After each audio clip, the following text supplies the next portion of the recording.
Hello viewers, hello friends, hello dear students. Once again a very warm welcome to my YouTube channel e-learning science. एक बार फिर से मैं आपके इस channel में बहुत बहुत स्वागत करता हूं जिसका नाम है ई-लर्निंग साइंस। तो व्यूवर्स, हम एक एक नंबर वाले क्वेश्चन जो हैं आपके सभी चैप्टर से पढ़ रहे हैं। आज के इस वीडियो में बारी है चैप्टर 7 की।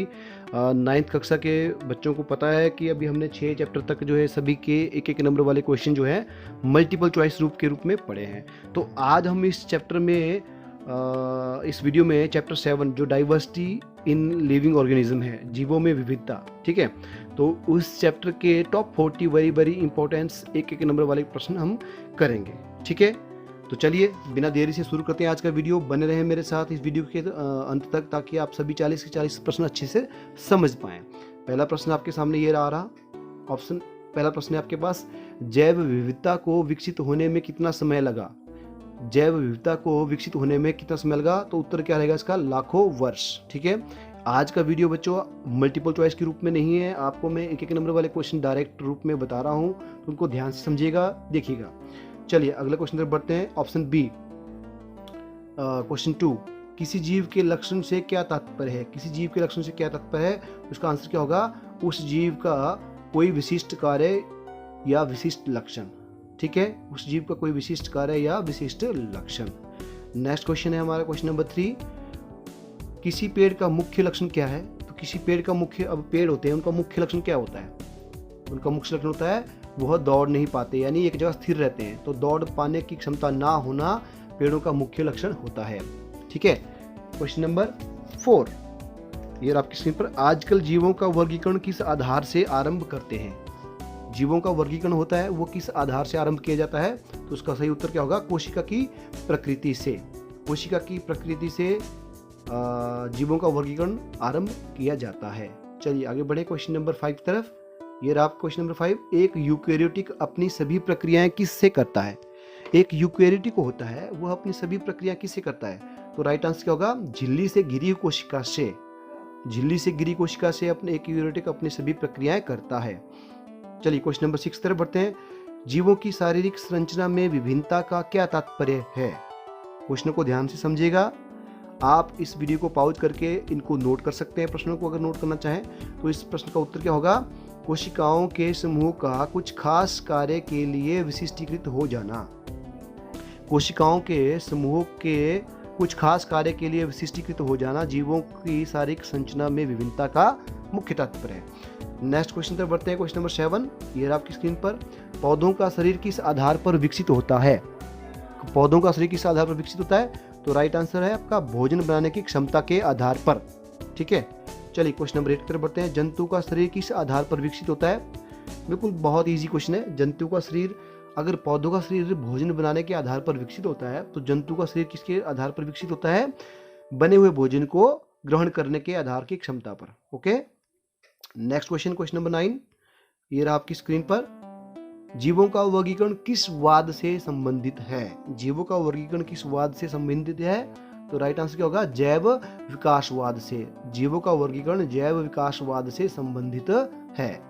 चलिए आगे बढ़े क्वेश्चन नंबर 10 की तरफ। जैव विकासवाद की अवधारणा किसने दी थी? जैव विकासवाद की अवधारणा किसने दी थी? तो राइट आंसर क्या होगा इसका? चार्ल्स डार्विन ने। जैव विकासवाद की अवधारणा दी थी चार्ल्स डार्विन ने। चलिए आगे बढ़े क्वेश्चन नंबर 11 की तरफ। डार्विन की जैव अवधारणा कब प्रकाशित हुई? बहुत जरूरी क्वेश्चन है व्यूवर्स, खासकर मैं 9th क्लास के बच्चों को ध्यान दीजिएगा। ये प्रश्न बहुत इंपॉर्टेंट है, इनमें से कम आपके 4 या 5 क्वेश्चन कई बार पूछे जा सकते हैं, तो आप इन सभी प्रश्नों को ध्यान से देखिए। इस चैप्टर से बहुत जरूरी क्वेश्चन बनते हैं और कई बार इस चैप्टर से बहुत सारे क्वेश्चन पूछे जाते हैं आपके एनुअल एग्जामिनेशन में। तो क्वेश्चन नंबर 11 क्या है? डार्विन की जैव अवधारणा कब प्रकाशित हुई? तो इसका सही आंसर क्या होगा? सन 1859 में डार्विन की पुस्तक द ओरिजिन ऑफ स्पीसीज में, ठीक है। डार्विन की जैव अवधारणा जो थ्योरी थी वह प्रकाशित हुई थी सन 1859 में, और उनकी पुस्तक में द ओरिजिन ऑफ स्पीसीज। तो ये प्रश्न इस तरह से पूछा जाता है कि द ओरिजिन ऑफ स्पीसीज किस साइंटिस्ट ने लिखी थी? तो ये भी आपने याद रखना है, डार्विन ने यह 1859 में लिखी थी। चलिए नेक्स्ट क्वेश्चन पर बढ़ते हैं। बॉस ने मोनेरा किंगडम को किन 2 भागों में बांटा था? तो राइट आंसर क्या होगा? आर्की बैक्टीरिया और यू बैक्टीरिया में, ठीक है। चलिए क्वेश्चन नंबर 13 तरफ बढ़ते हैं। क्वेश्चन नंबर 13 ये आपकी स्क्रीन पर, किन 3 वैज्ञानिकों ने सारे सजीवों को किंगडम नामक वर्ग में विभाजित किया था और कब किया था? तो इसका सही आंसर क्या होगा? अर्नस्ट हेकल 1894 में, रॉबर्ट विटेकर 1959 तथा कार्ल बॉस 1977 में। इन 3 वैज्ञानिकों ने सभी सजीवों को किंगडम नामक वर्ग में विभाजित किया था। नेक्स्ट क्वेश्चन नंबर 14, विटेकर के वर्गीकरण के 5 किंगडम कौन कौन थे? ऑप्शन आपके पास कोई नहीं है, राइट आंसर क्या होगा? मोनेरा, प्रोटिस्टा, फंजाई, प्लांटी और एनीमिया। इस प्रश्न का उत्तर क्या है? मोनेरा, प्रोटिस्टा, फंजाई, प्लांटी और एनिमेलिया, ये 5 जो है विटेकर के वर्गीकरण के किंगडम थे। क्वेश्चन नंबर 15 तरफ, ये आपकी स्क्रीन पर, विटेकर ने वर्गीकरण का आधार किसे बनाया था? अब जो विटेकर ने वर्गीकरण किया था उसका बेस क्या था? तो सही आंसर क्या होगा इस क्वेश्चन का? कोशिकीय संरचना, पोषण के स्रोत व तरीके और शरीर संगठन। कोशिकीय संरचना, पोषण के तरीके, स्रोत और शरीर संगठन जो है विटेकर के वर्गीकरण का आधार था। क्वेश्चन नंबर 16, जीवों को किन उप समूहों में बांटा गया है? तो जीवों के जो उप समूह है वो कौन कौन से हैं? तो इसका उत्तर क्या है? जगत, जंतु संघ, वर्ग, गण, कुल, वंश एंड जाति। ठीक है, जिसको आप अंग्रेजी में क्या बोलते हैं? किंगडम, फाइलम, सब फाइलम, स्पीसीज। ठीक है, तो ये डिविजन्स ये सभी इसमें आते हैं। तो इसका जो है जीवों को समूह में बांटा गया था, ये उप समूह हैं: जगत, जंतु संघ, वर्ग, गण, कुल, वंश और जाति। ठीक है। क्वेश्चन नंबर 17, पादप जगत को जगह या पादप जगत की जगह किस शब्द का प्रयोग किया जाता है? पादप जगत की जगह डिवीजन शब्द का प्रयोग किया जाता है। ओके। नेक्स्ट क्वेश्चन नंबर 18, मुनेरा वर्ग में कौन से जीव आते हैं? मुनेरा वर्ग में कौन से जीव आते हैं? तो राइट आंसर क्या है? एक कोशिकीय जीव आते हैं जिनमें कोशिका भित्ति बिल्कुल नहीं पाई जाती है, वे जीव आते हैं मुनेरा में। ठीक है, एक कोशिकीय होते हैं, यूनिसेलुलर होते हैं और विदाउट कोशिका भित्ति यानी विदाउट सेल मेम्ब्रेन। ऑप्शन आपका हो गया खत्म। Question number 18। Question number 19, fungi पोषण के लिए किस पर निर्भर करते हैं?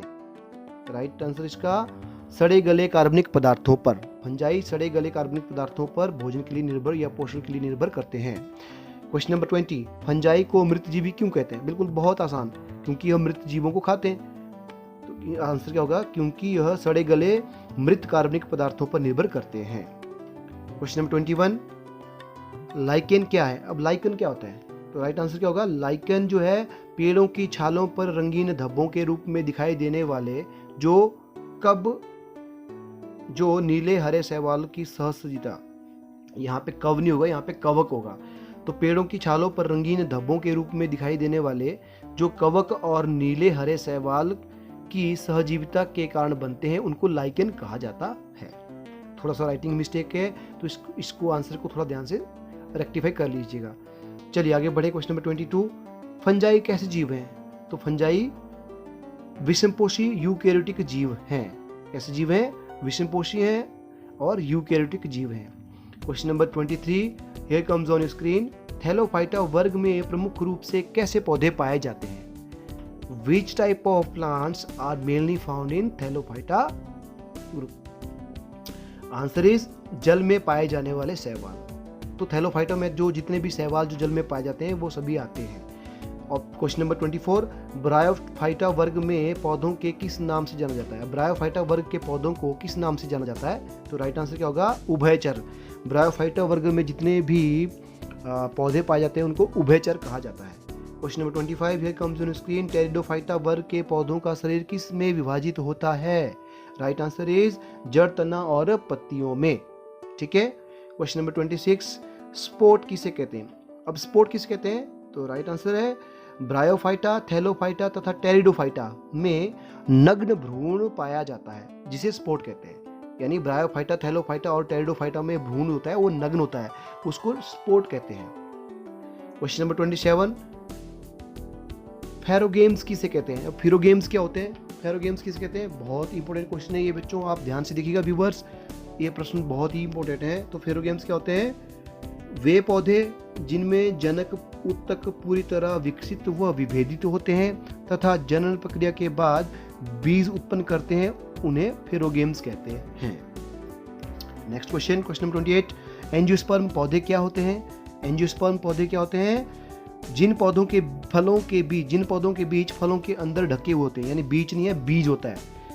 जिन पौधों के बीज फलों के अंदर ढके हुए होते हैं उन्हें एंजियोस्पर्म कहते हैं, और बाद में इनके बीज फल बन जाते हैं। ठीक है, मतलब ये हुआ कि ऐसे पौधे जिनके जो सीड्स होते हैं वो फ्रूट के अंदर कवर्ड होते हैं, उनको एंजियोस्पर्म कहते हैं।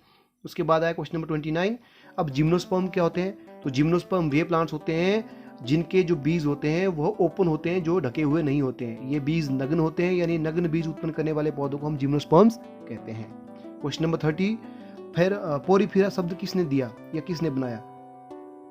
बेसिकली क्वेश्चन ये है कि पोरीफेरा शब्द किससे बना है, किसने नहीं हुआ, किससे। तो राइट आंसर क्या? पोरीफेरा शब्द लैटिन भाषा के पोरस तथा फेरी शब्द से बना है। पोरी का अर्थ है छिद्र तथा फेरी का अर्थ होता है रखना। ये ध्यान से देखिएगा, पोरीफेरा शब्द जो है लैटिन भाषा के दो शब्दों से मिलकर बना है, पोरस तथा फेरी। पोरस का अर्थ है छिद्र और फेरी का अर्थ होता है रखना। Question number 31। प्राय पोरीफेरा को किस नाम से जाना जाता है? कॉमनली हम पोरीफेरा को किस नाम से क्या नाम से जानते हैं? पोरीफेरा को हम स्पॉन्जी के नाम से जानते हैं, स्पॉन्ज के नाम से जाना जाता है। क्वेश्चन नंबर 32, लास्ट के क्वेश्चन 8 क्वेश्चन बचते हैं। व्यूअर्स, स्टूडेंट्स ध्यान से देखिएगा। क्वेश्चन नंबर 32, मोटानेफ्रीडिया एक प्रोसेस है। मोटानेफ्रीडिया ये क्या होती है? तो राइट आंसर क्या है? मोलस्का को वर्ग में जोड़ीदार अंगों में उत्सर्जन को मोटानेफ्रीडिया कहा जाता है। मोलस्का को वर्ग है, उसके अंदर जो जोड़ीदार जो युग्म आपके अंग होते हैं ना, उनमें उत्सर्जन की प्रक्रिया को हम मोटानेफ्रीडिया कहते हैं। नेक्स्ट क्वेश्चन, क्वेश्चन नंबर 33, मत्स्य श्वसन के लिए किस अंग का प्रयोग करते हैं? तो इसका सही आंसर क्या है? गलफड़े। मछलियां जो है गलफड़ों का प्रयोग करती हैं सांस लेने के लिए। क्वेश्चन नंबर 34, मनुष्य के हृदय में कितने कक्ष होते हैं? Very commonly and very easy question. मनुष्य के हृदय में 4 कक्ष होते हैं। ये गलत है, इसका आंसर गलत है। यहाँ दो कक्ष नहीं होंगे, मनुष्य के हृदय में 4 कक्ष होते हैं। तो इसको आप प्लीज़ रेक्टिफाई कर लीजिएगा, ये क्वेश्चन थोड़ा सा रिटर्न मिस्टेक हो चुकी है। तो मनुष्य के हृदय में कितने कक्ष होते हैं? मनुष्य के हृदय में 4 कक्ष होते हैं, ना कि 2। चलिए आगे बढ़ते हैं क्वेश्चन नंबर 35 तरफ। सरीसृपों के हृदय में कितने कक्ष होते हैं? सरीसृपों के हृदय में होते हैं आपके 3 कक्ष। ठीक है, सरीसृपों के हृदय में 3 कक्ष होते हैं। क्वेश्चन नंबर 36, पक्षियों के हृदय में कितने कक्ष होते हैं? तो पक्षियों के हृदय में भी आपके 4 कक्ष होते हैं। क्वेश्चन नंबर 37, किस वैज्ञानिक के नाम पद्धति का सर्वप्रथम प्रयोग किया था? किस वैज्ञानिक ने नाम पद्धति का सर्वप्रथम प्रयोग किया था? कौन से ऐसे साइंटिस्ट थे जिन्होंने नाम पद्धति का प्रयोग सबसे पहले किया था? तो इसका आंसर क्या होगा? कैरोलस लीनियस ने 18वीं शताब्दी में सबसे पहले नाम पद्धति यानी नॉमेनक्लेचर जो हमारी सिस्टम है उसका इस्तेमाल किया था। क्वेश्चन नंबर 38, वैज्ञानिक नाम पद्धति साइंटिफिक नॉमेनक्लेचर में किस बात का ध्यान रखा जाता है? तो राइट आंसर क्या होगा? केवल जीन्स और स्पीसीज का। इसमें 2 चीज़ों का ध्यान रखा जाता है, जीन्स और स्पीसीज। क्वेश्चन नंबर 39, लास्ट के 2 क्वेश्चन बचते हैं। वैज्ञानिक नाम छपे हुए रूप में कैसे लिखे जाते हैं? तो राइट आंसर क्या होगा? इटैलिकस में लिखे जाते हैं, इटालिक भाषा में। वैज्ञानिक नाम जो होते हैं ना वो इटालिक भाषा में लिखे जाते हैं। Question number 40, last question of this video, प्रजाति का नाम किस प्रकार के अक्षरों से शुरू किया जाता है? तो प्रजाति का नाम जो है छोटे अक्षरों से शुरू किया जाता है, स्मॉल लेटर से। तो व्यूअर्स, इसी के साथ इस चैप्टर के आपके 40 के जो टॉप क्वेश्चन थे वो मैंने करा दिए, आपको समझा दिए हैं। तो ये वीडियो मैं यहीं ख़त्म कर रहा हूँ, बट एक उम्मीद के साथ कि आप सभी व्यूअर्स ने, खासकर मेरे 9th क्लास के स्टूडेंट्स ने अच्छी तरह से ये वीडियो देखा होगा, सारे के सारे क्वेश्चन समझे होंगे। अगर आपको कोई डाउट, कोई परेशानी, कोई कुछ समझ ना आए हो तो आप नीचे कॉमेंट बॉक्स में अपने कॉमेंट या अपने डाउट्स लिख सकते हैं। जैसे आप लिखोगे मैं उनको रीड करके आपका उसका आंसर दे दूंगा। ठीक है, एक रिक्वेस्ट अगेन लास्ट में करना चाहूँगा, जिन व्यूवर्स ने अभी तक मेरे चैनल को सब्सक्राइब नहीं किया है, kindly do subscribe my channel and also share my video with your friends. Also which is very important, please press the bell icon button so that you will get the notification of my next video. Okay, so viewers, thank you for watching my video, thank you for being with me. Stay tuned till my next video. I will come very soon with the next video. Till then, it's bye bye from my side. Thank you very much.